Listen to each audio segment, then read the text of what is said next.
சமீபத்துல காங்கிரசினுடைய மேலிட பொறுப்பாளர் இருக்கக்கூடிய கிறிஸ் ஜோடங்கர் அவர் திருநெல்வேலியில் நடந்த அந்த காங்கிரஸ் மாநாட்டில் பேசினதுதான் மிகப்பெரிய ஒரு சர்ச்சையை உண்டாக்குச்சுன்னே சொல்லலாம். அந்த சர்ச்சை, அந்த சலசலப்புக்கு மிக முக்கிய காரணம் பார்த்தோம்னா, காங்கிரஸ்ல இருக்கக்கூடிய ஒரு பிரிவு, அந்த பிரிவு திமுக கூடிய கூட்டணியை தொடர்வதை விரும்பல அப்படிங்கிற ஒரு பேச்சுமே போயிட்டு இருக்கு. இதனுடைய வெளிப்பாடா தான் கிறிஸ் ஜோடங்கர் அவர்களுமே பேசினதை பார்க்க முடியுது.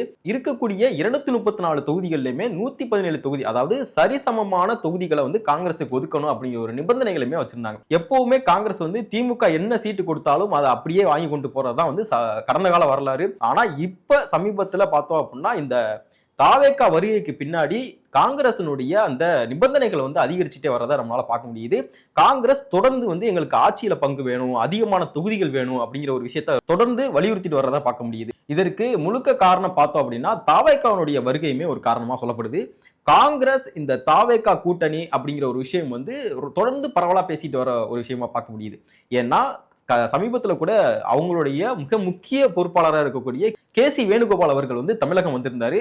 அவர் வந்திருந்த பொழுது கூட காங்கிரசினுடைய நிறைய பொறுப்பாளர்களை சந்திக்க மறுத்துட்டாரு. அவருடைய வருகையின் போது தாவேகாவை சார்ந்த நிறைய பொறுப்பாளர்கள், உயர்மட்ட பொறுப்பாளர்கள் KC வேணுகோபால் அவர்களை சந்திச்சிருக்கதாகவும் ஒரு பேச்சு போயிட்டு இருக்கு. இது என்னப்பா பிரச்சனை இருக்கு அப்படின்னு கேட்டோம்னா, இதுலதான் மிகப்பெரிய ஒரு பிரச்சனையை திமுகவுக்கு காத்துக்கிட்டு இருக்கு. கிட்டத்தட்ட ஒரு தலைவலி காத்துக்கிட்டு இருக்குன்னே சொல்லலாம். அப்படி காங்கிரஸ்ல இருக்கக்கூடிய ஒரு தரப்பு தாவேகா கூட போறதுக்காக ஒரு விஷயங்களை முன்னெடுக்கிறாங்க அப்படின்னா, காங்கிரஸ் கட்சியை இரண்டா உடைக்கிறதுக்கும் திமுக ஒரு பிளான் வச்சிருக்காங்க.